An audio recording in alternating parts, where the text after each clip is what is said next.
Hubo una temporada larga en la que estuve buscando la forma de tener un hijo. Varios doctores me habían dicho que era muy difícil, pero que podía intentar la fertilización para poder lograrlo. Mi pareja estaba cansada. Él venía de un matrimonio en el que había tenido 3 hijos y buscaba tener una familia conmigo también, pero no lo habíamos logrado. Desesperada a buscar muchas soluciones, sinceramente me sentía cada vez más desilusionada, pues había que invertir mucho dinero en clínicas de fertilidad para poder lograrlo y no teníamos el dinero para poder hacer todo eso justo cuando estaba en el periodo más problemático de mi vida, donde parecía que todos los problemas se venían encima. Comencé a tener la sensación de vacío y no me sentía feliz con nada. Carlos y yo no estábamos casados, ambos habíamos elegido vivir en unión libre. Pasamos 5 años de tranquilidad hasta que todos los problemas de tener hijos comenzaron a llevarnos a tener una relación un poco distante. Algunos desacuerdos con su familia e incluso con los vecinos parecían que iban a acabar con todo. Una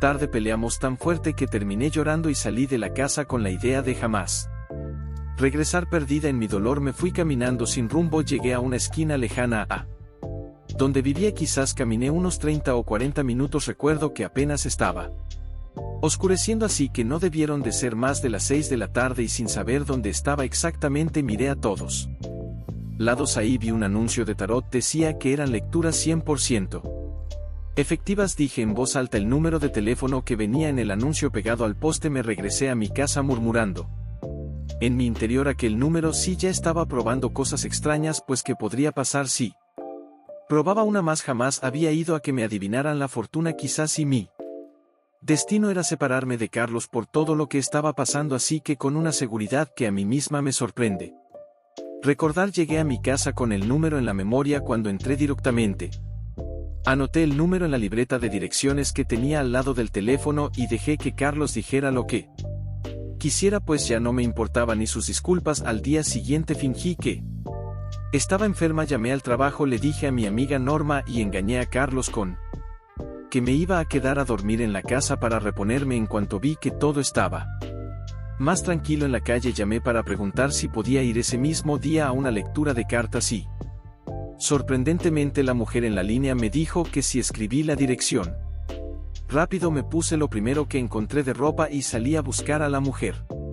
Cuando llegué me pregunté si estaba bien lo que hacía, pues el lugar me había dado miedo. Era una casa antigua en la zona más antigua de la ciudad, aquella donde las calles solo tienen número y no les pusieron nombre. Las personas que estaban sentadas me miraban raro, algunas se saludaban al entrar porque se conocían. Yo permanecí callada mientras me movía de un lado a otro por la incomodidad de la silla de fierro con plástico en él.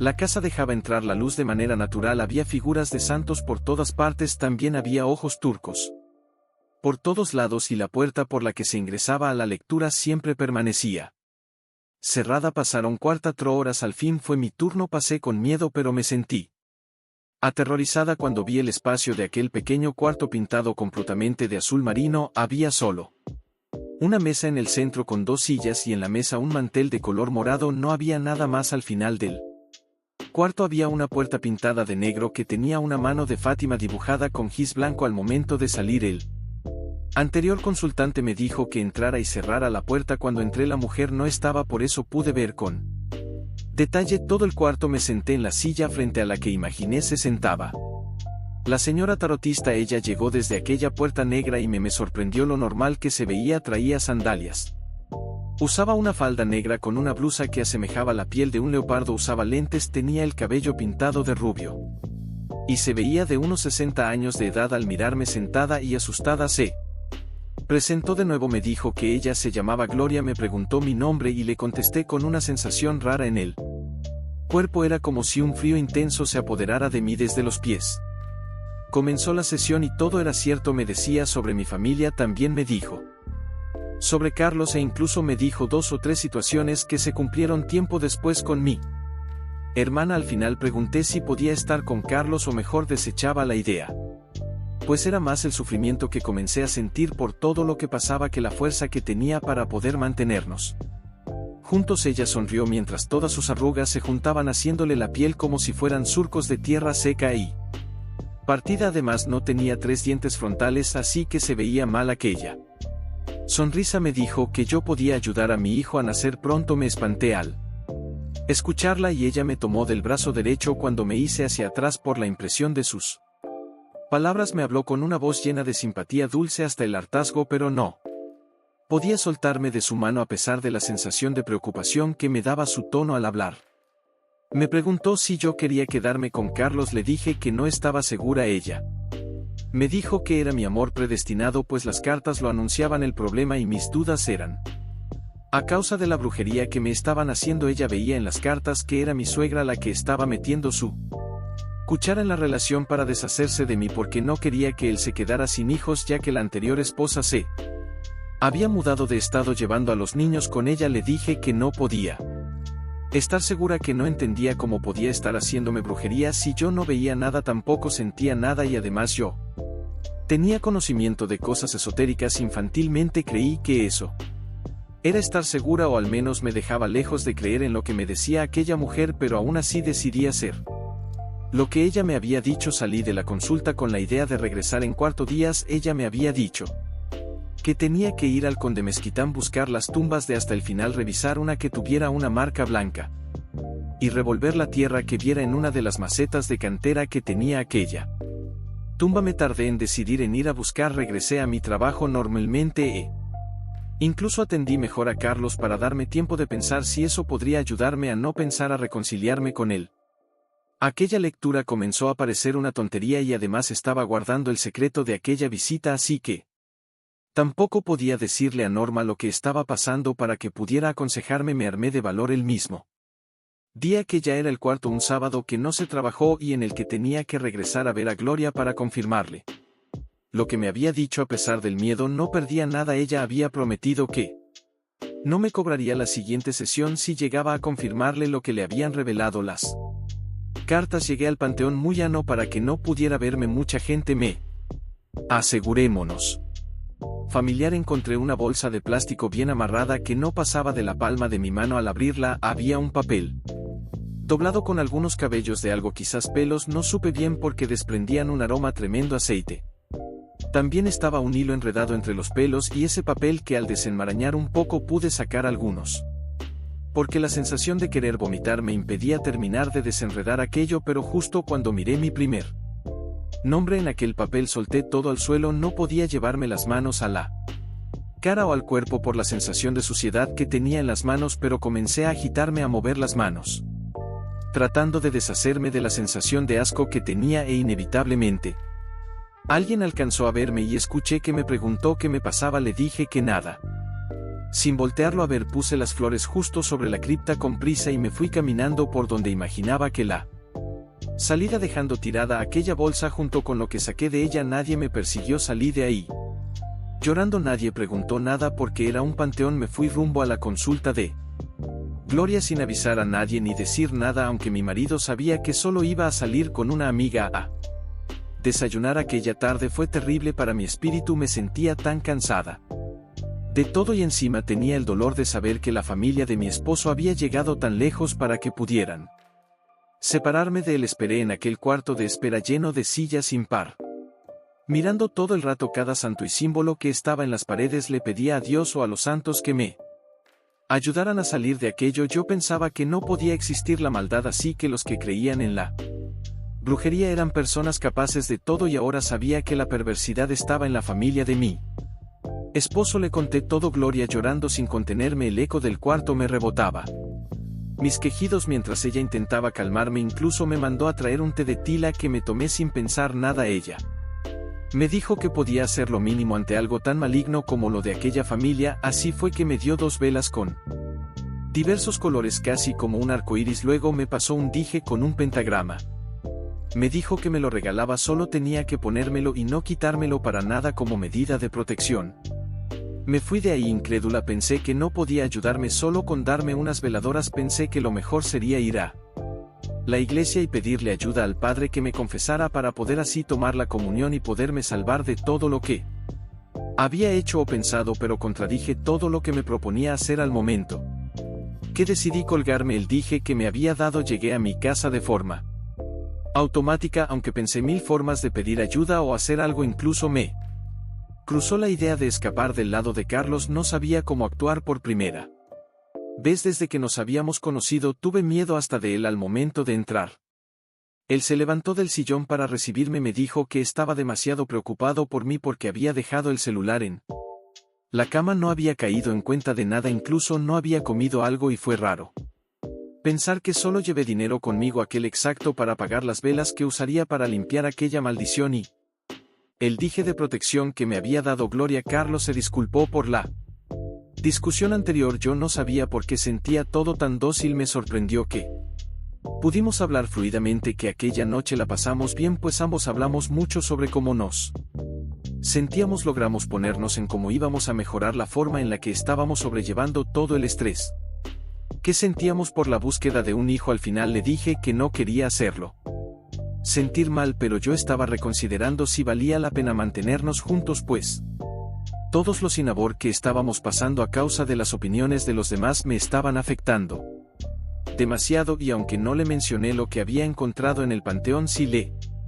recalqué que sentía mucho miedo de su familia, pues me sentía rechazada e incluso odiada, pero él me aseguraba que no era así, y aunque tampoco habían hecho nada más que fríos conmigo, yo no quería esperar a ver qué más podría hacer mi suegra al enterarse de que había encontrado su regalito en aquella cripta. A pesar de mis dudas, al día siguiente tuvimos un descanso de todo, ambos dejamos de lado los problemas y pasamos un buen día, así que dudé mucho más de lo que estaba pasando por la noche. Comencé a pensar si lo mejor sería hablar con Norma. Con ella había conocido muchas cosas, así que no esperaba la acción que tuvo cuando al siguiente viernes le confesé todo. Ella se molestó muchísimo conmigo de una forma que no podía entender e incluso le pedí que me explicara su enojo, pero ella temía que incluso pudiera ser arrastrada a todo aquello si intentaba involucrarse conmigo, así que ella decidió que no volvería a tratar conmigo temas respecto a lo sobrenatural o esotérico. Me pidió que me limitara a tratarla como compañera de trabajo. En medio de la fusión jamás usé las velas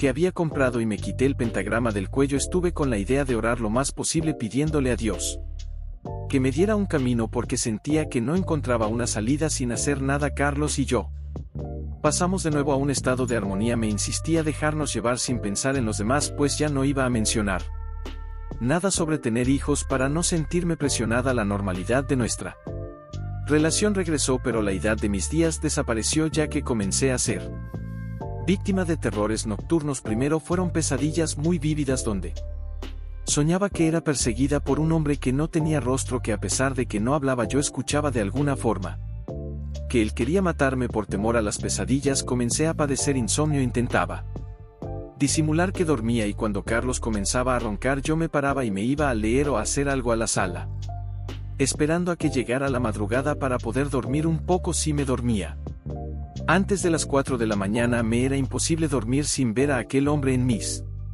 sueños. Una noche de insomnio, mirando los últimos mensajes que le había enviado a Norma para disculparme por no decirle, pidiendo que me hablara como antes, comencé a sentir que había un calor inusual en mi casa. A lo lejos alcanzaba a oler un residuo como de algo quemándose. Me levanté del sillón y apagué la lámpara de noche que me alumbraba en mi insomnio. Miré a todos lados buscando el brillo de alguna llama encendida, pero no vi nada. A pesar de que el aroma se hacía cada vez más fuerte, encendí la pequeña lámpara de nuevo y volví a revisar la casa. A lo lejos escuchaba los ronquidos de Carlos, así que él seguía descansando tranquilamente. Me paré a media sala, girando de un lado a otro con calma, intentando saber de dónde venía el aroma. A lo lejos comencé a escuchar un traqueteo, como si algo estuviera moviéndose, como si algo de metal estuviera siendo movido. Tras eso, una especie de murmullos cortados se escuchaban desde el pequeño patio. Con terror imaginé que alguien se estaba robando los tanques de gas o alguna antena de televisión, así que agarré el teléfono de la casa y me lo llevé en las manos para avisar de inmediato si veía a alguien haciendo algo sospechoso desde la ventana del patio. Cuando me acerqué, sonido desapareció y miré un rato por la ventana buscando cualquier indicio. Me giré para regresar al sillón cuando sentí que me jalaron el cabello por la parte de atrás. De inmediato me llevé las manos a la cabeza. Mientras volvía a ver por la ventana, era imposible que algo me agarrara el cabello, pues no había nadie más que yo ahí, con todas las puertas y ventanas cerradas. Al momento que seguí moviendo el cabello suelto, espantando lo que sea ¿Qué hubiera sentido? Dejé caer el teléfono mientras soltaba un grito ahogado y este hizo un sonido tan fuerte que despertó a Carlos, quien en pánico salió corriendo a buscarme cuando me llamó y no respondí. Sentí 2 veces más aquel toque fantasmal, una más en el hombro y la última en el estómago. Comencé a repetir una y otra vez: Dios mío, sin poder entender lo que me pasaba. Mi marido salió de golpe del cuarto y fue cuando me encontró dando vueltas mientras me envolvía con mis propios brazos. Llena de terror se acercó a mí para preguntarme lo que estaba pasando, pero yo no podía articular palabra. Dejé que mis lágrimas salieran y ambos escuchamos los golpes del sonido para encender los quemadores de la estufa. Carlos dejó de preguntar e instintivamente nos abrazamos mientras mirábamos hacia la cocina sin dejar de observar la oscuridad que invadía la casa, aquella que no nos dejaba distinguir lo que estaba pasando en la estufa. Casi me desmayó cuando vimos cómo se encendió uno de los quemadores y entre las flamas una cara amorfa que sonreía terriblemente se dibujaba. Tras eso un golpe de vidrio nos sorprendió. Ambos nos quedamos como piedra durante unos minutos, pero reaccionando rápido corrí a la cocina, encendiendo la luz para revisar que no estuvieran abiertas las llaves del gas. Fue así que vi que el vidrio del horno estaba chamuscado y al abrir la puerta para verificar lo que había pasado vi la bolsa de plástico en la que había metido las velas que me dio Gloria, derretida con las velas medio quebradas. Carlos me preguntó lo que era aquello e inevitablemente tuve que comentarle todo lo que había pasado con la visita. Al leerme las cartas y a pesar de que no me creyó ni media palabra, me dejó prender las velas medio quebradas. En medio del terror pensé que sería la única forma de librarme de lo que estaba pasando, porque el aroma a quemado continuaba en el ambiente. Permanecí en silencio mientras mirábamos temblar la flama de las velas. No me atrevía a decir nada, parecía que Carlos estaba muy molesto e intenté muchas veces romper el silencio, pero simplemente no podía con la presión que él hacía al mirarme con esas miradas que parecían pedirme salir de su vista. Imaginé que lo mejor sería irme a otro cuarto o salir de la cocina para dejarlo pensar en todo lo que le había dicho. En el momento que me parece desprendió la campana que estaba sobre la estufa y cayó sobre las velas que encendimos.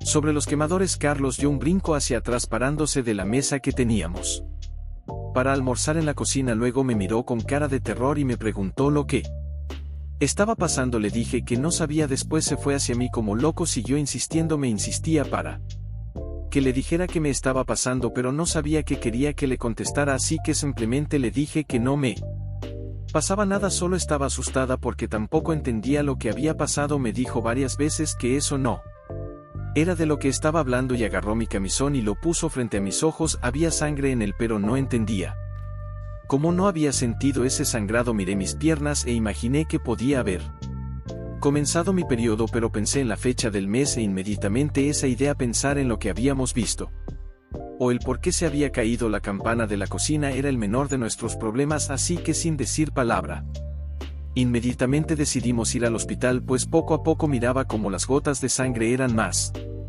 frecuentes. Tras pasar una noche de pesadilla, al día siguiente nos enteramos que seríamos padres y no sabíamos si estar contentos o preocuparnos, pues con lo que le había contado que encontré en el panteón, con lo que había dicho la tarotista y lo que había pasado, no sabíamos que era seguro. En ese momento mi esposo fue a mi trabajo a llevar la incapacidad. A la mañana siguiente, cuando me dieron de alta a los 2 días, nos fuimos a quedar en un hotel. No le dijimos a nadie la noticia.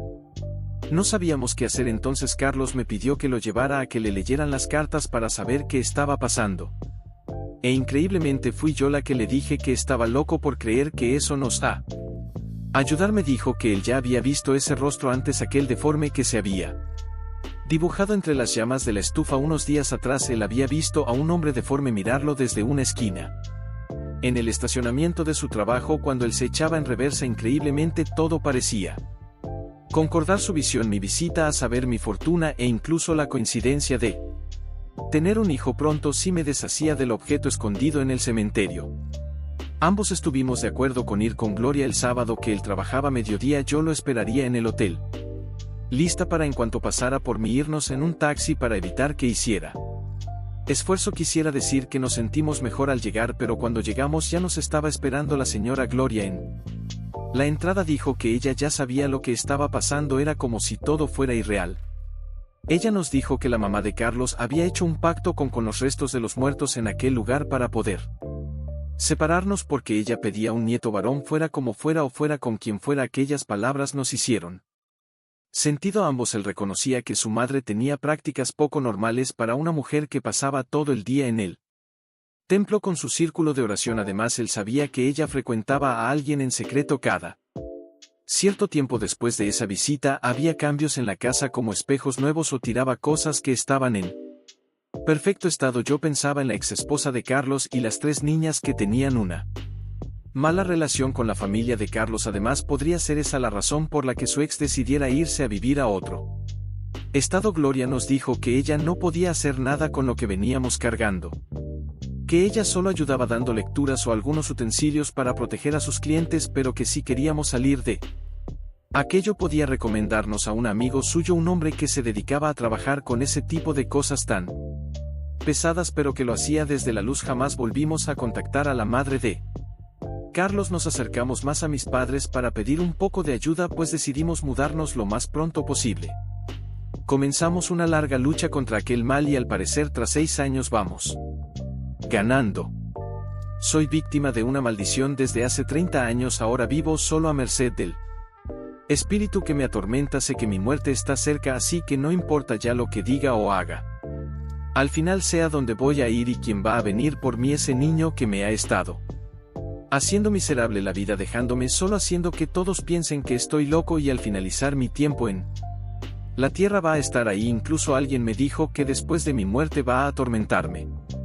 Tengo 5 años que no reingreso al hospital para enfermos mentales. También dejé los círculos de ayuda a neuróticos o alcohólicos porque nada me ha ayudado. Tampoco busco más la compañía o la comprensión. Ya estoy viejo, sé lo que hice. También imagino que nadie dirá una plegaria por mí. Los que menos se van a preocupar donde caigo muerto serán mis hijos, a los que no he visto en 40 años y que han sabido mantenerse ocultos para que no pueda ni pedirles perdón. Nací en los años 50 allá en un pueblo de la Riviera de Chapala, en Jalisco. Crecí en una familia grande donde todos trabajábamos pescando o vendiendo los peces doraditos en el malecón en el que teníamos un puesto hecho de cajas de madera. Fui un niño pobre junto con mis 12 hermanos. Padecí de muchas carencias, viviendo juntos en una casa de 2 cuartos, un gran espacio para la cocina con comedor de madera y fogón. Conocimos la muerte pronto cuando una hermana falleció a los 5 años de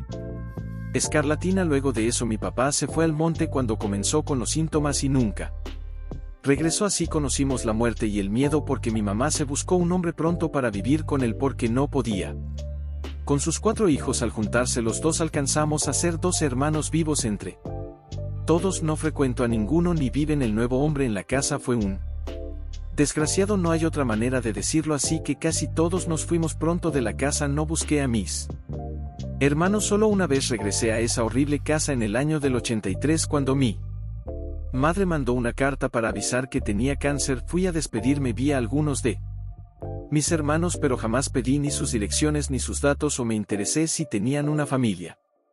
Por ese tiempo yo tenía casi 30 años, seguía sin el dinero que yo quería, pero estaba menos que los demás integrantes de mi familia, así que me hice el tonto para evitar que supieran mis asuntos. En esa época estaba mejor en dinero y trabajo porque tuve la fortuna de ser apadrinado por un señor cuando me fui a trabajar a una plantación. El señor me ayudó, por eso luego me mudé al DF y al final me fui a vivir a Querétaro. Allá en la Ital tuve una vida movida, muchas experiencias buenas y malas con gente indigente, otros chicos que tuvieron que venderse para encontrar fortuna o eran los mandaderos de las cariñosas del lugar. En resumidas cuentas, vi lo peor de los alrededores de uno de los mercados más grandes que existen. Yo llegué con un tumulto de personas en un camión para trabajar en un mercado. Me había ido en el 65 a trabajar a Michoacán, a la plantación de limón. De ahí un señor chero llamado Don Fer me tomó cariño porque me esforzaba más que los demás. Me vio potencial. Tras 2 años de trabajo me preguntó si quería ayudarle a mover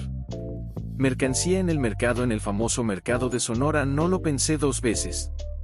Al día siguiente iba por carretera buscando fortuna rumbo a la enorme ciudad capital y solo llevaba una mochila con ropa vieja que usaba. Como había sido muy pobre siempre había Tenido la idea de que un día iba a poder comprar todo lo que yo quisiera y dormir en un cuarto que no tuviera que compartir con otros allá en el mercado, conocí cosas que nunca me imaginé ver o que pensaba que no existían. Además de ver el ferrocarril a una persona china y demás cosas, conocí la brujería. En ese lugar aprendí haciendo mandados para los dueños de varios locales. Me di cuenta que hay mucha gente que busca amarrar a su pareja, quitarles la herencia a los familiares o incluso tener fortuna y salud a costa de lo que sea. Las historias de las personas ahí eran escalofriantes. Me daba miedo a veces saber todo lo que hacían o lo que me contaban que hacían para lograrlo que las personas querían. No creía en Dios, me mantenía al margen, temeroso por cuentos de mi niñez, pero como tenía bien inculcadas las buenas costumbres de mi madre, jamás dejé de ir a misa. Incluso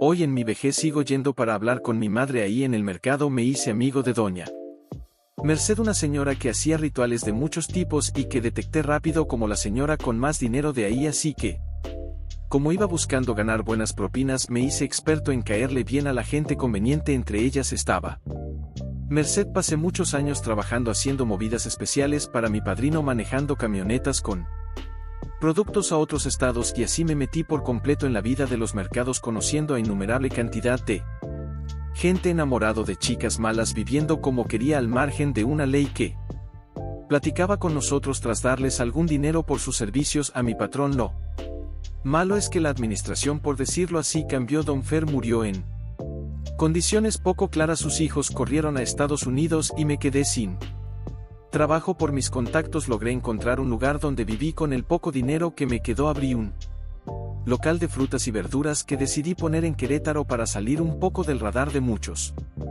conocidos. Eso fue cuando tenía 26 años. Después de eso vino Raquel a mi vida, con ella mis 2 hijos, Rodrigo y Roberto. Desafortunadamente, cuando ellos estaban chiquillos, comencé con una racha muy mala en el negocio. Me comenzó a comer la clientela. Un supermercado que estaba cerca de la colonia en donde yo tenía el negocio, y poco a poco repercutió en mi vida. Dejé de estar tranquilo porque comencé a vivir la carencia de nuevo. Me fui y decidí llegar a la capital. Me había decidido de salir de mi pobreza de una vez por todas, y como ya había intentado más de 10 años hacerlo por las buenas, pues ahora iba a hacer por las malas. No podía perder más de lo que ya había perdido, e incluso mi familia se resentía por la falta de dinero en la casa, y era algo que no iba a dejar que les pasara a mis hijos. Ellos no iban a terminar en un lugar en el que yo crecí.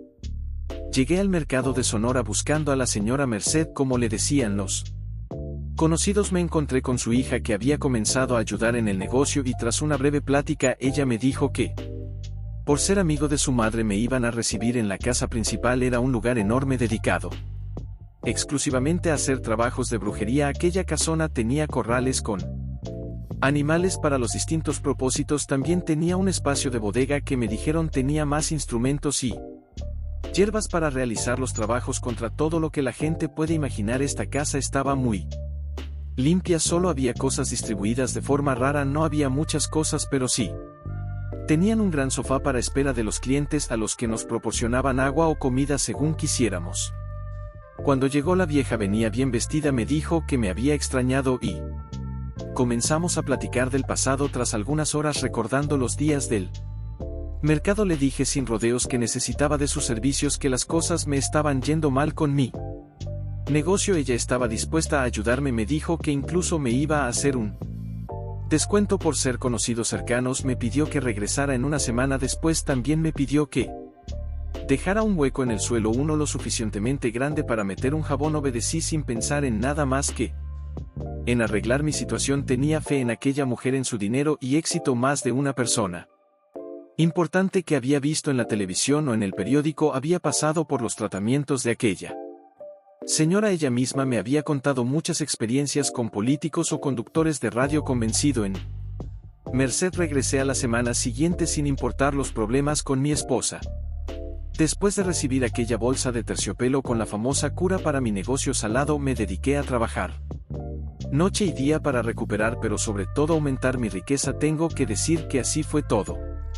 El dinero fluyó, los negocios se multiplicaban, así como los golpes de suerte. Era real mi nueva riqueza. Mis sueños de niño pobre se habían cumplido. Por esa razón viví como rey. Me dejé llevar por la buena fortuna, claro que siempre bien amparado por las instrucciones de Merced pasaron 20 años de desenfreno y las mujeres desfilaron frente a mí como quien ve una carta para seleccionar un buen vino. Mis hijos entraron a buenas universidades. Mi esposa era una mujer envidiada, todos deseaban mi fortuna por dentro. En las relaciones familiares todo estaba mal, mi esposa y yo amamos nuestro matrimonio feliz. Los niños apenas me hablaban, se convirtieron en adultos antes de que pudiera darme cuenta. Luego comenzaron a avergonzarse de mi procedencia. En mi locura de nuevo rico, abrí 10 locales más, entré en los negocios de los casinos y comencé la afición por la bebida. Justo en esa cúspide vino lo peor, el primer ataque violento que me dio. Le quité la vida al perro a patadas en la entrada de la casa. Mi esposa terminó con un tobillo destrozado y yo fui a parar a la cárcel, pero como no lograban calmarme fui llevado a las instalaciones médicas. Recuerdo claramente la sensación de ira incontrolable que me perseguía, aquella que no podía parar por nada. Sin querer me hice dependiente a los medicamentos que comenzaron a darme. Me gustaba la sensación en el cuerpo y empecé a tomar algunas dosis altas de ellos. Todo esto que cuento sucedió en Sierras, al psiquiátrico 2 o 3 veces al mes, hasta que un día colapsó mi mundo familiar al darme de alta tras una de esas crisis de locura por sobrecargar de pastillas con alcohol. Llegué a mi casa furioso por no ser recibido afuera del hospital como era debido. No había nada, la casa estaba desvalijada, solo una nota apurada estaba arrojada sobre el escritorio que usaba para trabajar. Ese cuarto, mi cuarto especial, estaba intacto, con la nota triste donde me exigían que no los buscara o presentarían cargos judiciales. Se esfumaron, pero no intenté buscarlos. En mi soberbia volqué toda mi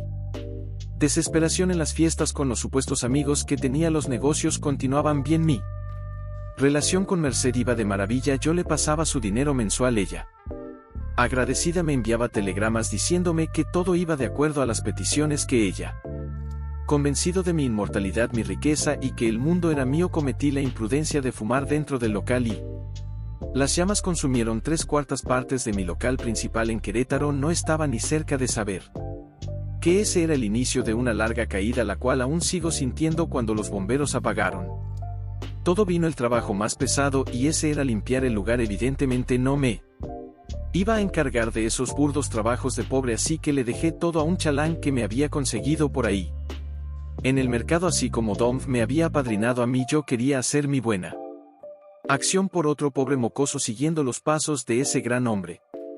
Desgraciadamente ese mocoso no era tan listo como yo, así que al recoger todo encontró la pequeña bolsa enterrada en el local. Decidió abrirla y después recibí la llamada de que los forenses estaban en el local porque aquella bolsa contenía el cráneo de un bebé no nato. Por sus propias conclusiones, sin investigar nada y armándose un caso de la nada, terminé siendo el que terminó con la vida de un niño. Se me acusaba de haber cometido un crimen y además de haber ocultado el producto de ello. Se contaron muchas cosas de mí, que embaracé a una pobre trabajadora y luego la hice abortar. Decían que ella había cuidado con cariño al pequeño Basta, e incluso antes de ser desaparecida por mi mandato, ella había ocultado los restos de mi pecado en el local que tanto me empeñaba en presumir. Inmediatamente, como por arte de magia, me convertí en el tema de conversación del barrio. Incluso mi nota salió en los periódicos amarillistas. No me quedó más que huir, ocultarme con el dinero que me había guardado en un lugar especial. Pude falsificar algunos documentos, dejé todo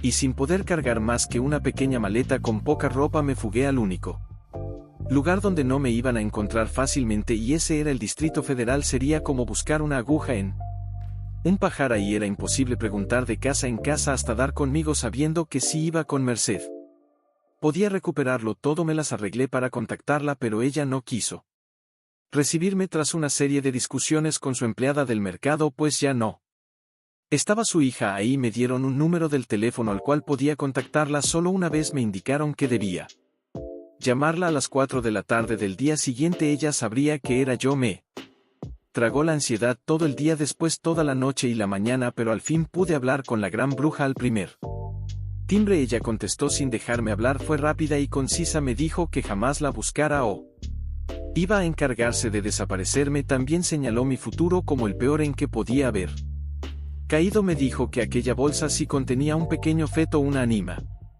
encargada de cuidar mi dinero, vinculada a mi fortuna solo para que yo pudiera darme la gran Vida ese pequeño por mi estupidez había sido liberado de su atadura y cobraría venganza al ser utilizado de aquella manera blasfemando contra su posible vida por el encargo que yo le había hecho sin nada más aparte de esa historia de terror. Ella me colgó.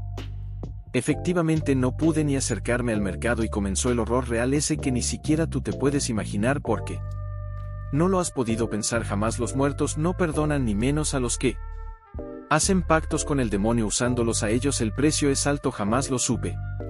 Hasta ese momento el niño vino justo 5 horas después de que la vieja bruja me avisara que me abandonaba a mi suerte. Estaba oculto en un hotel de mala muerte, justo en la dirección opuesta al mercado de Sonora. No me iba a arriesgar a ser encontrado, así que pensaba encerrarme por algunas semanas estando muy lejos de los lugares en los que podrían buscarme. Preguntando a mis conocidos por mis rutinas. Al caer la noche llegué oculto, con ropa distinta, lentes nuevos y gorra. Traía algunas cosas en latas para comer. Sin salir del lugar me puse cómodo a ver las noticias de las 9. Dejé prendida solo la luz al lado de la cama. El cuarto era iluminado por la televisión encendida. Me tiré a la cama esperando quedarme dormido. Mientras me reía conmigo mismo pude ver que la luz había tenido una ondulación rara. Miré la lámpara, pero solo eso, no presté atención a la cortina en la ventana hasta muchos minutos después, pues tras una ligera tirada de espalda me fijé que había unos pies saliendo de entre las cortinas. Hice memoria y al parecer siempre había visto ese pequeño bulto entre las telas. Me paré de un salto, tomé el arma que tenía oculta debajo de la cama y pateé las cortinas. Estas se desinflaron, perdieron la forma dejando su libre movimiento por el aire. Me senté a la orilla de la cama. Pensando que había sido eso, miré hacia la tele y por una fuerza desconocida el arma me fue arrebatada de las manos. Había caído con una parte debajo de la cama. Me sacudí las manos pensando en sacudirme el mal que sentía de aquel toque fantasmal. Quise no hacerle caso a mis instintos que me decían que debajo de la cama había algo, pero me importó poco, porque eso suponía que yo le tenía miedo al típico monstruo debajo de la cama. Sin dejar de mirar la televisión metí la mano entre mis pies para alcanar el arma y se me erizó la piel al sentir que una mano tocó el dorso de la mía. No miré hacia abajo, mantuve la mirada fija en la televisión. Después escuché un llanto, era el quejido de un niño pequeño. Soy fiel creyente de los aparecidos, siempre han estado en todos lados, pero era la primera vez que yo escuchaba uno. Saqué la mano lentamente de entre mis pies sin mover la mirada. Me puse en una posición normal como si viera la televisión y pedí desde mis adentros que Dios me amparara. Una risa se escuchó tras de mí y los nervios me fallaron. Me volteé a mirar qué había sido eso. Fue cuando vi que una mano azul se escurría desde mi hombro derecho hasta mi espalda, desapareciendo, aunque yo podía sentir como había algo en mi espalda a la defensiva, y echando pestes comencé a quitarme la camisa. Me desabroché el cinturón, me saqué la camisa de interior y revisé en el espejo del baño que tenía pegado a la espalda. Las marcas de deditos dibujaban una línea en mi espalda. No sabía cómo enfrentar aquello, pero lo mejor que se me pudo ocurrir fue comenzar a rezar, y fue cuando entre más intentaba decir plegarias menos recordaba las palabras que tantos años me había tomado aprenderme en el catecismo. La risa continuaba irritando los nervios en ataque de ira, como ya era costumbre en mí. Comencé a golpear todo en el cuarto y ahí comenzó otro ataque incontrolable que me dejó los dedos sangrando mientras destrozaba todo. Me alcancé a resbalar con las cortinas que yo mismo había arrancado de su lugar y terminé tirado de lado hincado en el piso con una parte del torso apoyado en la cama. Ahí sentí como mis fuerzas me abandonaron y las fuerzas de otra cosa se fueron apoderando de mis extremidades. Primero no sentí los dedos, luego las. Al final llegó a la garganta y sentí que me costaba respirar. Caí al suelo sin poder hacer que mi cuerpo me obedeciera y el espectro negro con forma de niño comenzó a sacar sus brazos de cada rincón de mi cuerpo. Vi salir una mano de mi axila, luego desde el costado de una de mis piernas, después desde arriba de mi cabeza y así sucesivamente, sintiendo cómo me plantaban esas manos sobre mí. La luz de la tele parpadeaba, la señal se había cortado, la luz iba y venía dejándome ver cómo aquellas manos me estrujaba, dejándome en la piel el dolor de una persona que estaba siendo desgarrada, y por más que grité no salió un solo sonido de mi boca. Para mí pasaron horas en aquella tortura de risas infantiles y manos con pequeñas uñas afiladas que me perforaban la carne haciéndome pedir la muerte una y otra ¿Ves? La realidad era que había estado convulsionando una y otra vez hasta que un vecino se quejó por el ruido y llamaron al gerente del lugar. Afortunadamente por mi identificación falsa terminé ingresado en el hospital cercano sin ser detectado por mi verdadera identidad. Así comenzó este calvario. Aquel donde ese niño me persigue sin descanso haciendo daño en mi cuerpo, haciéndome convulsionar, llamándome entro y salgo de psiquiátricos. Desde hace años he vivido en la indigencia y también como trabajador de ratos para poder comer lo mínimo para mantenerme vivo, pues a pesar de mis intentos de quitarme la vida jamás he podido lograrlo. La muerte vendrá por mí y quizás eso sea mejor que todo este dolor o los golpes de los que dicen atenderme en las instituciones mentales. No sé qué es peor, si esta tortura en vida o la que me espera en muerte. No sé por qué motivo o razón exacta familia decidió hacer una joya vinculada a un familiar por medio de sus cenizas, pero no es algo agradable tener que heredar.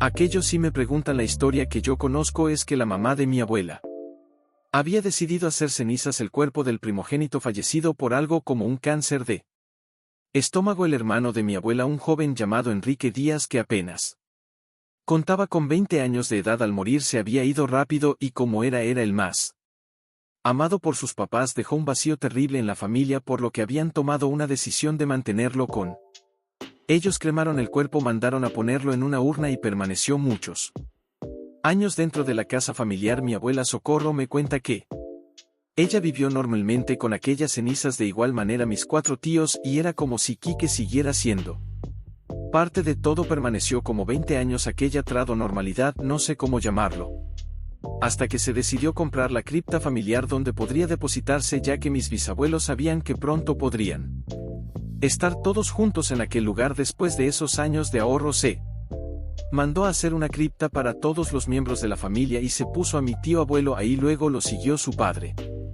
Chuy y al final mi bisabuela Margarita, pero también hay espacio para mis 4 tíos y mi mamá. Mi abuela contaba que ella quería mucho a su hermano, pues desde que ella había nacido 10 años después de él siempre se había comportado como casi un padre para ella. Siempre la cuidaba, salía con ella a dar paseos por la Alameda, la llevaba al cine o cuando ella se sentía enferma era el primero en cuidarla. Pese a que tenía trabajo en la pollería familiar, me contó que Kik la cuidaba mucho más que su mamá, la celaba de otros niños y siempre le ayudaba con la tarea. Además era el hijo ejemplar para mi bisabuela, quien lo amaba mucho por él. Carácter tan bonito que tenía, era tan amado por mi abuela que ella había preguntado a su mamá si podía tener un recuerdo de él antes de que pasara a la cripta familiar. Si usaron cenizas del difunto de esa manera, se mandó a hacer el relicario con la imagen de Enrique y pasó a ser el regalo de cumpleaños número 28 de mi abuela. Después de eso ella y el relicario fueron inseparables. Lo guardaba tan celosamente que mi madre cuenta que jamás se le permitió tocarlo sin que su madre lo portara en el cuello. La trágica historia del hermano de mi abuela no es como otros pensarían, que provoca que un espíritu no pueda descansar en paz. Incluso yo no sé cómo es que todo se convirtió en mí pesadilla. Su muerte fue rápida. Un día el tío abuelo Enrique se comenzó a poner muy delgado, no dormía bien, tampoco podía comer sin sentir dolor en el así que la bisabuela decidió llevarlo a ver al doctor. De ahí ya no regresó, lo habían llevado al hospital y 4 días después murió. Mi abuela cuenta que ella soñó con su hermano el día en que murió. Él había ido a despedirse de ella para que no sufriera mucho su muerte. Después de su muerte permaneció apoyándose de su hermano. Ella le festejaba su cumpleaños, le hacía altares el Día de Muertos y todo el tiempo. Incluso lo que recuerdo vagamente de mi infancia, ella platicaba con él. A mí eso me parecía normal, que las personas ancianas hablaran con sus familiares fallecidos, pero cuando fui creciendo me di cuenta que no era muy normal, que digamos cuando falleció la abuela fue puesta en la cripta familiar en el mismo espacio que la pequeña caja de su hermano. Ella había hecho hasta lo imposible por descansar al lado de su amado hermano. Mi mamá aceptó la voluntad de su hermano junto con todos mis tíos, pero el testamento levantó muchos problemas. Como yo tenía solo 8 años cuando ella falleció, no recuerdo nada.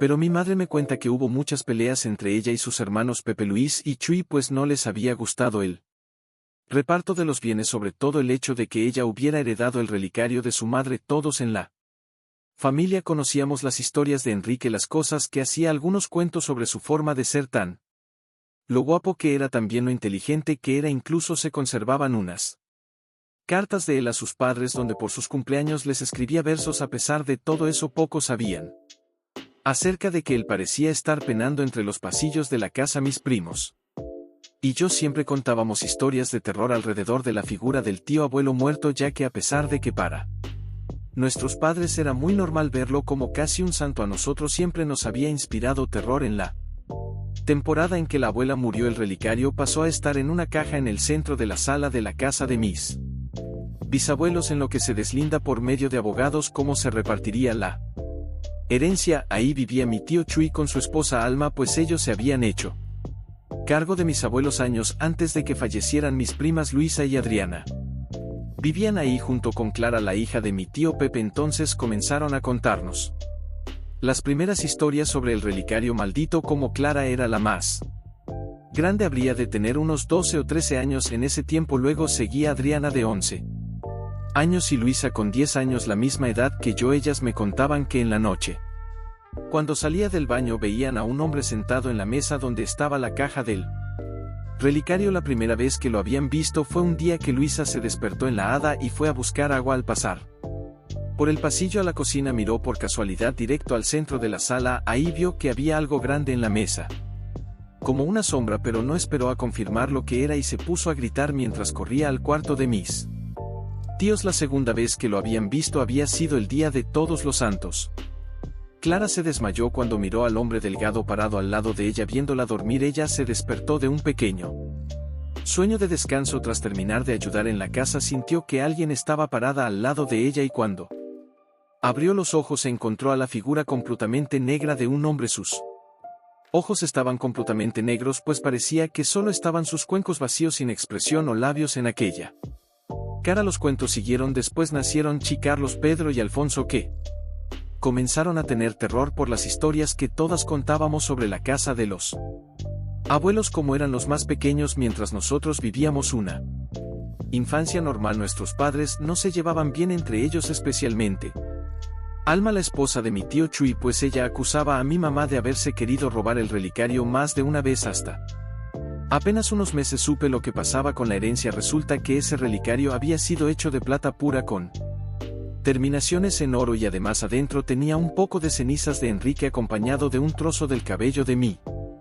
abuela. Ese relicario era conocido por la familia como el símbolo de la familia, pero sobre todo decían que contaba con el poder de traer la buena fortuna a quienes lo usaran en la familia. Se sabía que el relicario cuidaba y daba riquezas si le pedías a Enrique su protección. Eso era algo que los más jóvenes no sabían. Había un acuerdo con todos los hermanos de mi mamá y ella sobre el uso de ese relicario, pues nadie podía saber lo que supuestamente hacía esa reliquia. La historia prohibida era que aquel collar tenía el poder de conceder cosas para la familia. Después de meses de peleas por aquel relicario, la situación familiar comenzó a tener bajones muy malos. Mi tío Chuy enfermó de diabetes y terminó en el hospital muy grave. Poco a poco cada hermano comenzó a ver cosas extrañas en sus casas, e incluso mi madre, que era poco, dijo que pudo ver a su madre en sueños pidiéndole que fuera a cuidar a Chuy. A pesar de algunas apariciones en la casa de mis otros tíos, nadie hizo nada, ni mi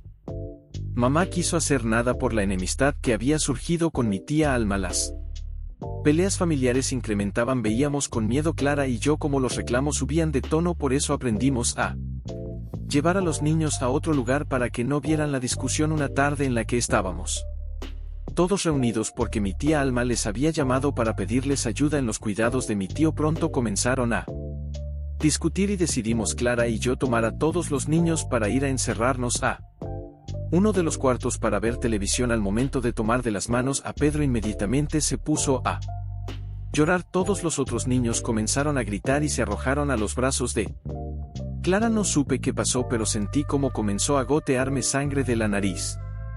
Sin parar alcé la vista para hablarle a mi mamá y vi parado aquel alto hombre de negro. La silueta me miraba sin ojos, sabía que me clavaba su vista y comencé a sentir un dolor terrible en la cabeza. Luego lo vi moverse un poco desde la pared de fondo a la que estaba pegado. Tras eso comenzó a serpentear lento acercándose, pero al parecer nadie podía verlo más que yo. No podía gritar o decir algo, sentía que estaba completamente Entumida era imposible alejar la vista de aquel hombre largo que parecía serpentear mientras inclinaba la cabeza. Lentamente, de una forma imposible para un humano, miré una sonrisa abrirse como si fuera una herida en su cara, un corte en el lado derecho de la cara. Aquel hombre tenía la sonrisa chueca y al mirarla moverse intentando abrirse, la oscuridad cegó mis ojos haciendo que no pudiera ver nada. Me cuentan que tras unos minutos de permanecer sin contestar a los llamados de todos, me dejé caer al suelo sin aviso previo. Tenía la nariz, la boca y el vestido lleno de sangre. Cuando desperté de aquel desmayo, mis papás se fueron de inmediato a llevarme al hospital y al parecer el diagnóstico era golpe de calor. Nadie entendía nada de lo que había pasado, pero tampoco duró mucho tiempo la preocupación de mis padres por eso, pues comenzaron los problemas graves. Mi tío había caído en coma de forma inexplicable y súbita. Parecía que todo era parte del proceso que tenía por la enfermedad del azúcar alto, pero jamás he sabido realmente qué pasó. Un día martes, tras la discusión en la que súbitamente sangré, habían llamado a mi madre para informarme del estado de su hermano. Ella me dijo si iba a estar sola esperando a que llegara mi papá para poder cuidarme. Yo estaba bien, no había además síntomas de algo tras aquel sangrado, pero no le había dicho a nadie que comencé a padecer miedos nocturnos. Era horrible siquiera sentir que la noche estaba cerca, pues poco a poco iba entrando en mis pensamientos el hombre de la sonrisa torcida. Cuando estaba acostada en la cama lo sentía cerca, a veces podía ver cómo se movía mi cabello lentamente y yo temblaba de horror al saber que aquel ente oscuro venía a buscarme e incluso era capaz de tocar mi cabello por hacerme la valiente. Terminé en el hospital de nuevo, pero esta vez por un ataque de pánico. Había salido mi madre alrededor de las 5 de la tarde. La idea era esperar a mi papá 2 horas hasta que llegara del trabajo, pero al parecer mi madre no había podido localizarlo para avisarle que me había quedado sola en la casa y él había tenido una complicación en la oficina. Así fue que llegó hasta las 10 de la noche. Yo estaba encerrada en el baño de la vecina y los paramédicos intentaban razonar conmigo. Si soy sincera, no sé exactamente qué pasó, pero esto es lo que sé. Aquella cosa abrió la puerta de mi casa buscándome. Yo estaba sentada en el comedor con la televisión prendida. Estaba haciendo mi tarea mientras esperaba que pasara el tiempo. La noche había caído, así que recuerdo haber prendido todas las luces de la casa para que nada pudiera estar en las sombras. De esa forma sabía cuando ese hombre llegara. Tras un rato comencé a escuchar unos pequeños golpes en cada puerta de la casa y me paré a investigar qué era. Cuando comenzaron a apagar las luces, poco a poco intenté prender y apagar los encendedores para evitar quedarme a oscuras, pero fue inevitable. La oscuridad llenó el departamento en el que vivía con la sensación de que me apretaba el pecho. Comencé a sentir que estaba en peligro. La respiración se me aceleraba e incluso pensé que sería buena idea salir por una de las ventanas sin importarme lo alto que estuviera. Las sienes me palpitaba haciendo que un ruido terrible como el de un pitido en mis oídos. Luego lo vi en mi mente claro como si estuviera frente mío, aunque estaba afuera. Lo sentí llegar a la puerta y susurrar mi nombre. Después la perilla se giró, grité, comencé a correr a las puertas intentando encerrarme. Me mareé por la falta de aire y me dejé caer en la mesa. Tomé un frutero y creo que lo arrojé a la puerta porque entre las sombras que cubrían todo podía escucharlo respirar por aquella boca torcida. Era como un animal lastimado. Se quejaba. Llegué a la puerta sin saber cómo. Corrí hacia la luz de la farola encendida en la entrada de los departamentos. Como la puerta de acceso estaba cerrada, metí al piso a llorar. Julia, la vecina, me escuchó y entré a su casa porque ella me dijo algo. Además, mientras hablaba de llamar a mis papás, pude ver en el reflejo de la puerta la presencia oscura detrás de mí, justo detrás de mi espalda. Juro por Dios que dijo mi nombre. Entré en pánico y terminé en el baño. Tras romper algunas cosas, arrojar otras.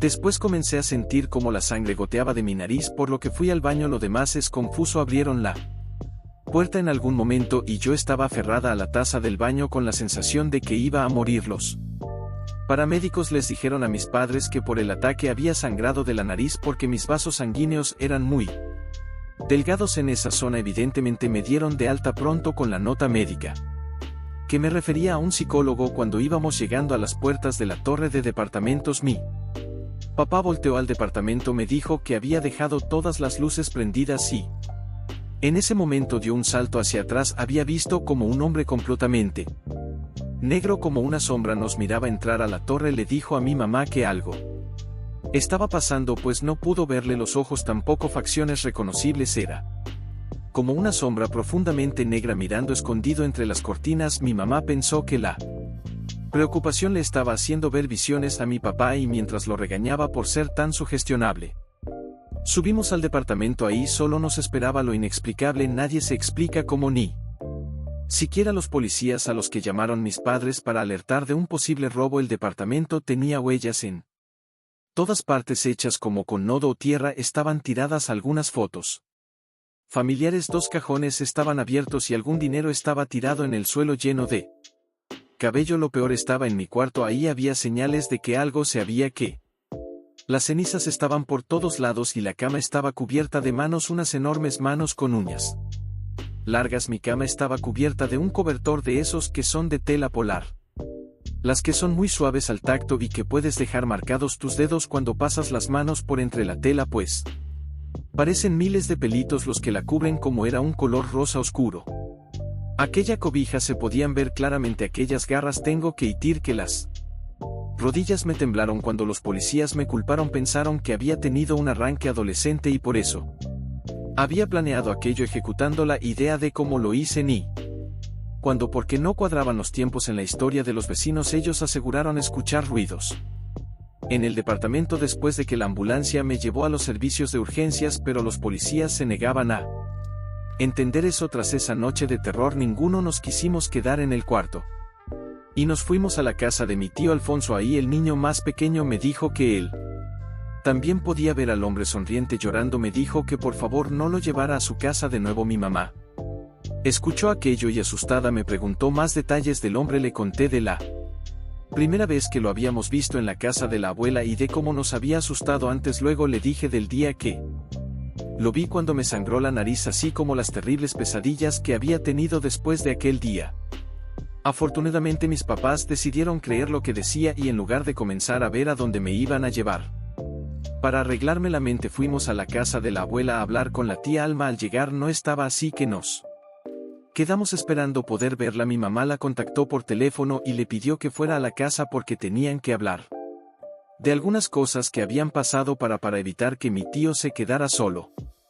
Mi papá se ofreció a cuidarlo durante toda la tarde. En lo que hablábamos con mi tía fue así que me enteré que había problemas con la herencia de mi abuela. La tía Alma pedía que todos vendieran su parte de la casa para poder tener el dinero que ayudara en su recuperación. A mi tío ninguno de los hermanos quiso.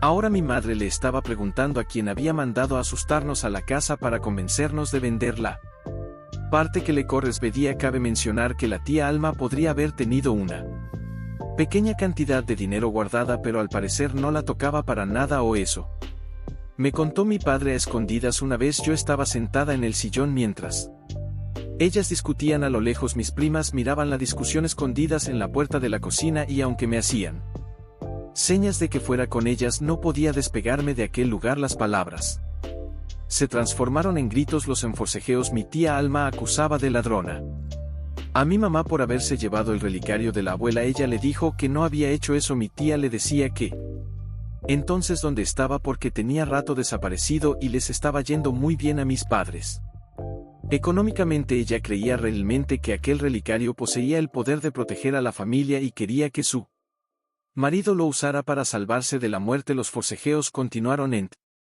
correr a mis primas cuando ellas me gritaron, pero todo el griterío se detuvo cuando vimos que una de las sillas se movió impidiéndome el paso para salir de esa pelea. Todas nos quedamos quietas, incrédulas de lo que había pasado. Cuando reaccioné supe de inmediato que de nuevo me iba a perseguir aquella sombra y comencé a pedir auxilio. Al segundo gritó mi madre y dijo que no pasaba nada, que me calmara, pero justo en ese momento un golpe hizo que cayera de lado hacia el suelo. Aunque no veíamos nada, yo sabía que aquello me estaba sujetando del cabello y quise jalarlo para quitarlo de sus garras, pero un tirón me hizo deslizarme por el piso como medio metro. Mi madre fue a intentar protegerme, pero no entendía de qué. Nadie veíamos nada, pero aún así era evidente que algo me había golpeado. Mis primas Clara y Luisa le gritaban a su mamá que se detuviera, pero les dijo que ella no era la que había hecho eso. Después el relicario cayó desde el segundo piso hasta el primero,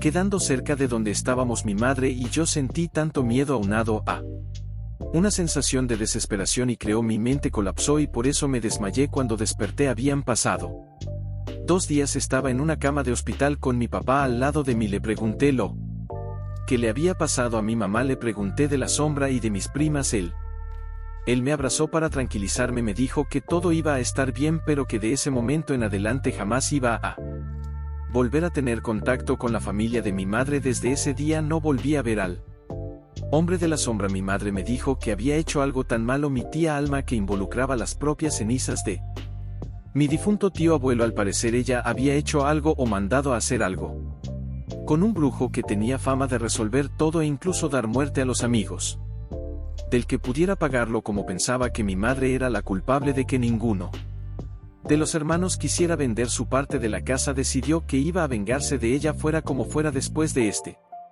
evento mis padres no fueron los mismos. Mi madre comenzó a ser creyente tal como mi padre lo era y se hizo la costumbre de siempre vivir amparados de Dios. Como no podía quedarme como si nada hubiera pasado, comencé a preguntarme muchas cosas de este tipo de situaciones paranormales y ahora voy a algunos grupos o busco respuestas en personas que me han dicho que viven dentro de este mundo. Uno de ellos incluso me dijo que lo que me había perseguido no era un espíritu sino una deidad de los que, alimentada con los restos de mi familia, había llegado a ser tan poderosa que mi historia pudo terminar en tragedia. Yo solo me pregunto qué hizo mi madre para poder quitar aquella maldición, pues por más que le he preguntado ella no me aclara nada y parece que será un secreto que se llevará a la tumba. Soy ingeniero en la construcción. Hace aproximadamente 10 años que ejerzo esta profesión y han pasado algunas cosas raras mientras trabajo en un lugar, ya que me desplazo de un lado a otro del país siguiendo los planes de construcciones para la empresa en la que trabajo. Siempre es bien sabido en la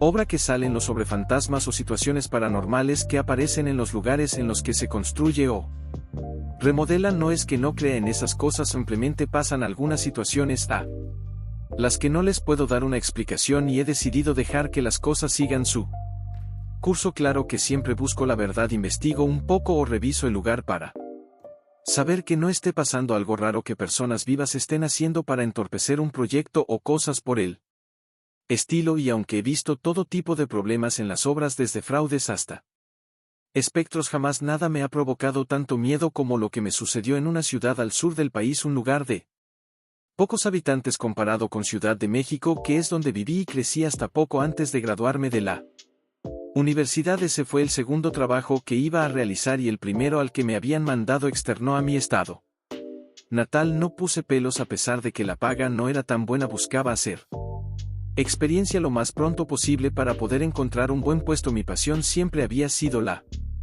construcción, porque varios familiares ejercían la albañilería como profesión y afortunadamente yo había podido obtener becas que me permitieron poder estudiar la carrera en ingeniería civil. Me fui a trabajar un noviembre por allá en el 2011 y había sido una temporada seca para casi todo el país. Había muchos problemas de abasto. Del municipio al que fui tenía un pueblo más o menos grande que vivía de cosas básicas, porque era difícil el acceso a una buena infraestructura vial o de suministro de agua o energía eléctrica.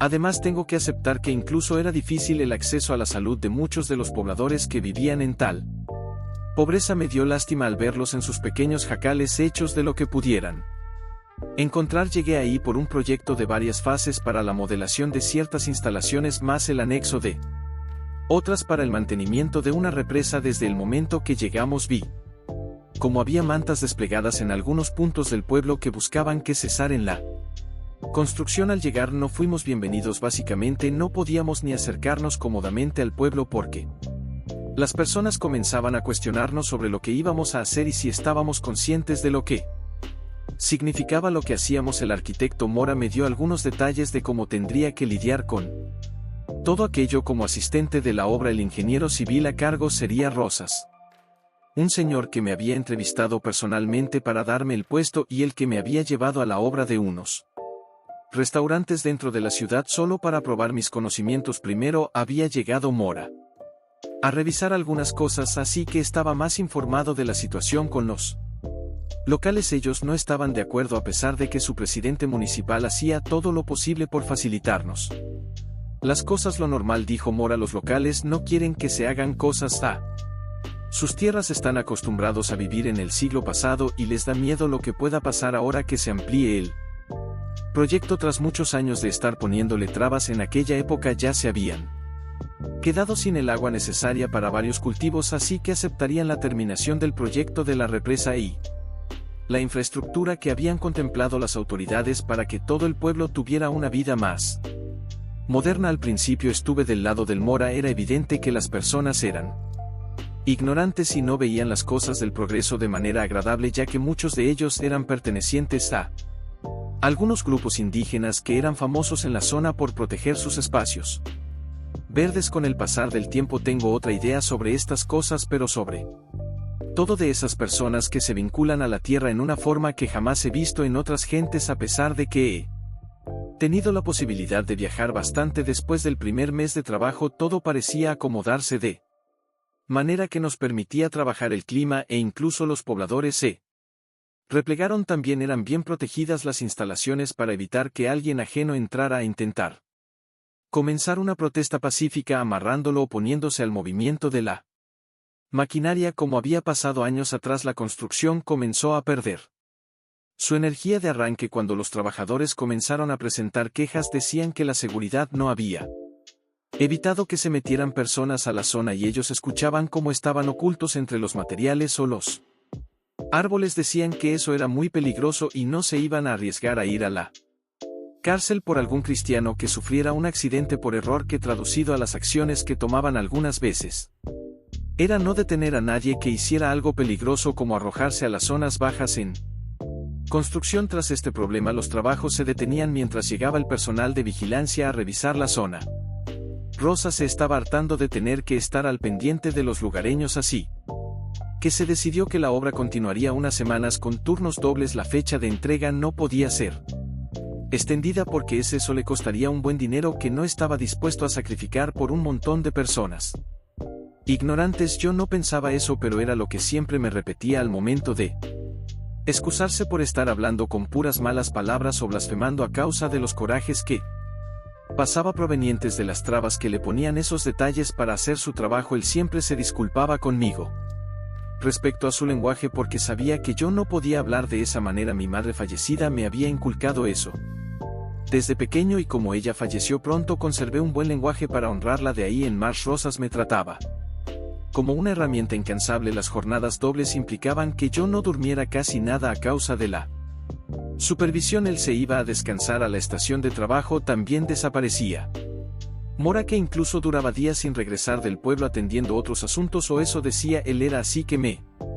quedaba de noche revisando que todo se llevara a cabo. Afortunadamente el clima me favorecía en la construcción, pues no hubo lluvia y con eso los deslaves o atascos fueron reducidos a cero. Bajo la normalidad de parar varias veces los trabajos para que personal revisara los espacios entre máquinas o materiales a causa de que alguien veía correr entre las tinieblas a un local. Siempre se terminaba el trabajo al tercer mes de aquella locura. Con las lidis intensas comencé a pasar por lo que pensé eran periodos de cansancio extremo, pero una noche descubrí que al lado de donde tomaba pequeños sueños para soportar el trabajo siempre aparecían pequeños pies hundidos entre la tierra. Comencé a buscar la forma de explicar aquello, pero por más que pregunté o revisé el calzado de algunos trabajadores, jamás supe qué era. Mi conclusión era que eran pisadas de niños, pero ni de broma. A las 2 de la mañana un niño iba a estar solo parado al lado de mi silla, y en aquel paraje comenzó a dolerme el cuello de forma infernal, y por más que tomé medicamentos no podía dejar de sentir aquella pesadez. Los pequeños pies se habían transformado en un caminito que iba directo a unos árboles en los que comenzaba un espacio boscoso. Cansado de aquella broma, agarré la linterna, me acomodé el radio bien y revisé que todo estuviera en orden para revisar la cercanía, para ver qué encontraba. Al momento de entrar en el bosque, una sensación de inquietud me dominó. Era la ansiedad de salir de ahí corriendo, no era la oscuridad profunda. Lo que me provocaba aquello era que podía ver unas luces que parpadeaban alrededor y evidentemente pensé eran animales como luciérnagas. Seguí buscando los indicios en el suelo, pero por más que di algunas vueltas en pocos metros, quizás 2 a 3 metros, no encontré más huellas. Cuando me giré para salir a la salida escuché voces y justo a mis espaldas una frialdad inexplicable de un aire raro me Traía susurros que me dejaban saber casi nada de una conversación secreta entre niños. No entendí más que algo similar a no vengas o simplemente un no. Corrí. Dejando atrás la linterna que se me cayó del terror, fui directo hacia las luces de la obra y llegué empapado en un sudor inexplicable porque no corrí más de unos metros sin mencionar que lo que yo sentía era un frío muy intenso, no un calor intenso que pudiera dejarme en ese estado. Cuando llegué a la obra, 2 trabajadores me vieron llegar y se acercaron para saber qué pasaba. Al momento de verme a la cara, no sé qué semblante habré tenido, pero ellos me invitaron a irme a sentar y me ofrecieron una cerveza que tenían guardada en algún lugar con temor a ser juzgado. Intentaba calmarme del susto que había tenido, pero uno de los trabajadores, llamado Ignacio, me dijo que si había sido asustado por los niños. Me sorprendí y ellos se rieron. Luego comenzaron a contarme lo que pasaba en las horas de trabajo. Era sabido por los trabajadores que se iban a enfrentar al camino de los niños, una historia que se contaba entre sus conocidos o los mismos familiares, pues muchos de ellos pertenecían al pueblo cercano o algunas localidades relativas cercanas, así que incluso los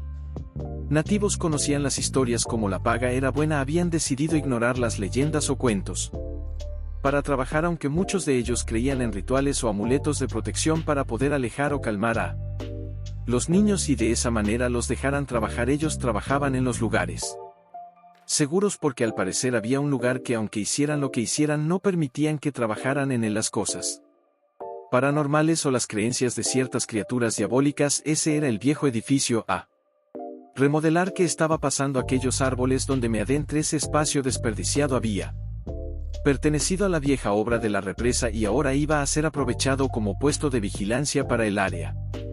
No era más que una edificación de 20 metros y pero al parecer nadie había durado más de 5 minutos revisando su interior lleno de utensilios, pues comenzaban sucesos extraños. En ese momento no me creí nada, aunque era evidente que algo anormal estaba pasando, pero como no podía perder más el tiempo, me puse a trabajar y dejé que los señores continuaran con lo suyo. En algún momento de la mañana iba a llegar Rosas e iba a preguntar por qué no estaba avanzado conforme al plan. Ese día dormí mal, me sentía cansado en extremo que incluso me costó conciliar el sueño por lo mismo. A pesar de sentir el cuerpo como molido, no podía dejar de pensar y pensar, dándole vueltas a lo que había presenciado durante la madrugada. Al final me dormí, pero fue poco, seguí trabajando sin parar, ayudado solo del café. Desgraciadamente, tras aquella noche comenzaron a suceder problema tras problema que impedía la continuación de los trabajos. Primero había sido un trabajador lesionado, luego siguieron las fallas en los motores de algunas máquinas, también se habían perdido los planos durante unas horas. Era increíble la cantidad de pequeños detalles que pasan aquí o allá, dejando detenidas las labores. Como era de esperarse, Rosa se desesperó cuando llegaba a ese punto de estrés, se convertía en un dolor de cabeza y como su asistente era yo el que tenía que estar soportando sus arranques. Tras todo el desastre, Rosas no admitía ni por condescendencia lo que los trabajadores le mencionaban. Ellos juraban que la aparición de los niños era más y más frecuente. Además, los culpaban de las cosas que sucedían en la obra, pues aseguraban que ellos no querían que se siguiera con los trabajos. Fue así que algunos trabajadores comenzaron a renunciar. Otros simplemente no regresaban al día siguiente de que les pasara algún evento paranormal. En el punto en el que nos faltaban 10 del personal, decidí hablar con Pancho, el hombre que platicó conmigo después de ver aquellas presencias en el bosque. Afortunadamente él no había tirado la toalla. Podía preguntarle si él conocía una forma de librarnos de los espectros que atacaban la construcción. Pancho me dijo que tenía que traer a un sacerdote o al señor curandero del pueblo vecino. Le pregunté que a quién le confiaría la tarea. Era a él e inesperadamente me dijo que llamara al padre José de la parroquia. Ese día se ofreció a llevarlo él mismo al día siguiente, pues no podía darse el lujo de perder su trabajo ahora que su esposa estaba embarazada. Por eso había soportado todos los accidentes y sustos que se había llevado al estar realizando sus labores de albañilería. Es sorprendente lo que voy a decir a continuación, solo espero un espacio de duda razonable para quienes conocen mi historia, pero es que ni yo lo creo. El padre José vino a bendecir la obra y así como llegó se fue. Nos dijo que dejáramos de creer en las supersticiones de los indígenas que vivían en las colinas cercanas. Tras regañarnos dejó caer su agua bendita, rezó un poco y luego se fue. Como si nada, nos quedamos como al principio. Incluso Pancho estaba incrédulo ante la falta de apoyo del sacerdote que siempre estaba al pendiente de todos y todos los accidentes. Seguían a pesar de aquella bendición que me había prometido Pancho que calmaría a las ánimas de ese lugar, seguí incrédulo. Así que le pedí un espacio de unas horas durante la mañana a Rosas para comenzar a revisar el área junto con vigilancia. Con un total de 50 hombres nos dimos a la tarea de peinar la zona. Revisamos todos los alrededores buscando indicios de aquellas huellas que podíamos ver. Claras, revisamos los árboles buscando tarimas o refugios donde pudieran esconderse. También revisamos entre las piedras y los mismos trabajadores midieron sus botas con las huellas que encontrábamos cerca de las máquinas. Solo aquellas que seguido se calentaban, se atascaba o simplemente no encendían fue inútil. No encontramos nada más que más y más cosas que no encajaban. Las huellas efectivamente eran más pequeñas que las de las pisadas. Promedio del equipo de trabajo. El mecánico confirmó lo que todos pensábamos en voz baja, y eso era que las máquinas se apagaban solas desde dentro y no sabía cómo los guardias de seguridad no encontraban forma en la que alguien pudiera estar a oscuras entre tanta hierba. Estábamos en el mismo punto que al principio, sin saber qué pasaba y con el tiempo encima. Aquella noche no hubo excepción. Hubo pisadas, sentí que me miraban mientras trabajaba. La diferencia es que un trabajador desapareció a eso de las 2 de la mañana. Desgraciadamente no era otro que Pancho, y eso me hizo sentir aún más inquieto, además de responsables y las cosas sobrenaturales existían entonces. Tenían algo contra Pancho por haber llevado al sacerdote.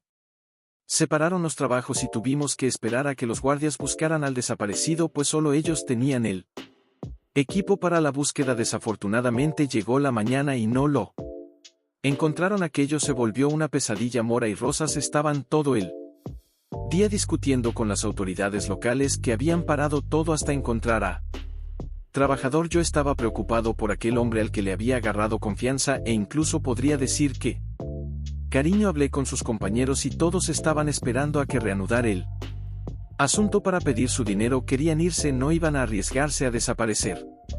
También a causa de aquello que nos acechaba desde el bosque. Entrado en materia de espantos, dejé que las cosas tuvieran su curso sin ponerme a pensar si aquello existía o no existía.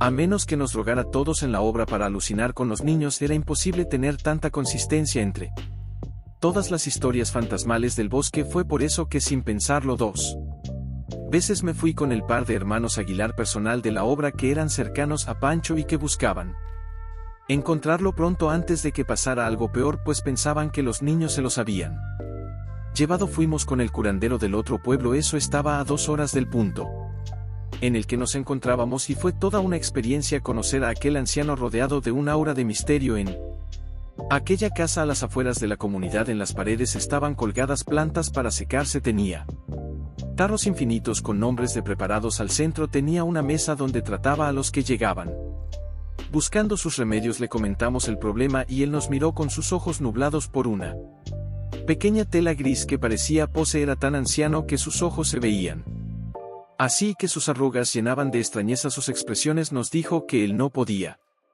hacer nada contra los espíritus de los muertos, y menos si estaban haciendo ruido en el bosque por el odio que sintieron a causa de su muerte. Nos dijo que aquella obra estaba a causa de un mal consejo que les habían dado a los que iniciaron las obras hacía años. Era bien sabido por él, aunque no nos dijo cómo, los que aquella obra estaba manchada con sangre inocente, pues habían ritualizado los cimientos. Nos contó que al momento de que los espíritus del bosque comenzaron a frenar la obra al anterior dirigente, la obra se le había propuesto por algunos jefes que se realizara un viejo ritual donde la sangre sella los cimientos para que queden protegidos de todo eso. Incluía a los espíritus del bosque. La sangre había sido de algunos niños, pues la creencia era que cuando el edificio esté en peligro los niños llorarían avisando del problema. También nos advirtió que Pancho iba a morir en unos días por la sed y el hambre. Esa era la cuota que pedían los niños. Sacrificios para finalizar aquella obra. Me pareció aberrante lo que decía el anciano, quien le haría daño a niños solo para seguir una vieja superstición, pero los hermanos no replicaron. Dijeron que entendían y me jalaron hacia afuera de la casa sin poder preguntar nada. Ellos dijeron que ya sabían cómo iban a salvar a Pancho. Me dijeron que si participaban no podía saber nadie de la obra lo que haríamos, e incluso estaba prohibido mencionárselo. Sinceramente la curiosidad me llevó A pactar el silencio para ser parte de aquello. Pensaba que si intentaban cometer un delito era mejor detenerlos. Yo mismo estando ahí no fue nada de lo que pensé. Llegamos cerca de la bodega, que estaba en medio de los árboles. Nos fijamos que no hubiera nadie. Efectivamente estaban paradas las obras, pero no parecían estar buscando a nadie. Ya yo había apagado el teléfono como habían dicho que podía descansar todo el día en lo que se arreglaba eso porque solo era el chalán. Aproveché para desaparecerme. Los hermanos llevaban un par de conejos y un perro pequeño. No hay que ser un genio para saber lo que iban a hacer, pero quería entender lo que iba a pasar y cómo eso iba a hacer aparecer a Pancho al lado de la casa. Acomodaron los animales amarrados. Me pidieron que sostuviera a los conejos y ellos comenzaron a rezar. Rezaban en voz baja. Pedían que los espíritus se calmaran y que si buscaban sangre para la obra, esa era la sangre que les ofrecían. Cuando sacaron una navaja para quitarle la vida a los animales, comenzamos a escuchar cómo el viento agitaba las ramas de los árboles.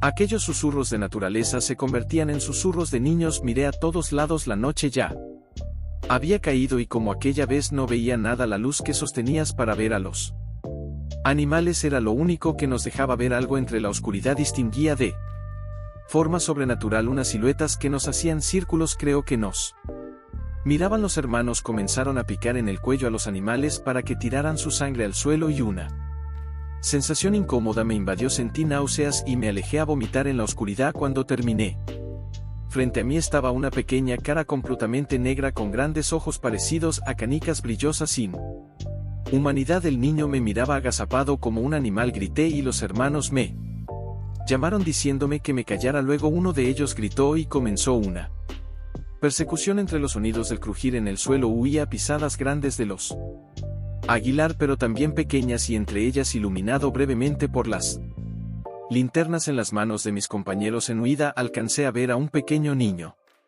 deformado de la columna, agazapado como un conejo, mirándome con su cara angelical cubierta de lodo. Eso era lo que nos perseguía, y no solo era uno, eran varios. Grité de nuevo y corrí. Eso me perseguía de cerca porque escuchaba los susurros detrás de, y con horror en un momento me perdí zigzagueando entre los troncos, los arbustos y los montones de hojas. Por primera vez en mi vida quise rezar lo que mis padres me habían enseñado, pero no recordé nada. La bestia con cara de niño me persiguió. Escuché mi nombre, pero no volteé ni me detuve hasta mucho tiempo después. No sé cuánto corrí, pero llegué a una carretera tiempo después del amanecer. Ahí me esperé a que pasara alguien que me llevara al pueblo más cercano, pues el celular y varias cosas que llevaba conmigo se habían perdido durante la persecución. Al final Pancho fue encontrado. Se había caído en una especie de fosa natural. Se había roto una pierna y estuvo desmayado todo ese tiempo por la contusión, y lo encontraron con fiebre por la infección que había adquirido. Afortunadamente no murió, pero era increíble las condiciones en las que había permanecido. Los hermanos no regresaron a trabajar a la obra ni reclamaron su pago pendiente. Sé que no se perdieron porque nadie hizo denuncia de su desaparición. Quizás solo corrieron para salvarse, decidiendo no regresar y enfrentarse a los niños. La obra quedó hecha, pero en malas condiciones. Hoy incluso se enfrenta a problemas legales. Después de aquello solo hice 2 trabajos más para el señor Rosas, y al cumplir 10 meses de trabajo me fui a otra empresa. Afortunadamente no he tenido contacto de nuevo con aquello e intento ser muy respetuoso con los lugares a los que llego a trabajar. Espero que jamás vuelva a ver